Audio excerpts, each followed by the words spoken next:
Nanti saya cari ping dia. Komitmen tu excellent dia tulis di ping tu. Memang bukan rare lah. Haji dia romel lah. Dia kata, Jal, kalau nak jual barang ni, jual mahal deh. Apa? Barang ni payah nak ulis dia kata. Jal tak tahu kok. Okey dah, untuk tagging dia tu ada lagi.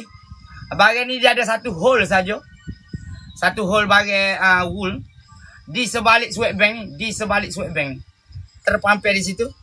Nampak hok putih dia lah tu. Situ. Satu hole. Bukan pinhole, hole.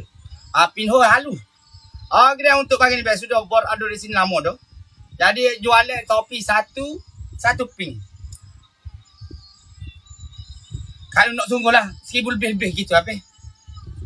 Bagi orang lain tak ada masalah. Bagi orang lain tak ada masalah. 100,000 bes, 100,000. Tahu mahal rasa. Bes. Alhamdulillah bes. Tapi ramai bes orang minta bagi ni bes. Sebelah orang bes. Sebelah orang pun ngomong bagi ni.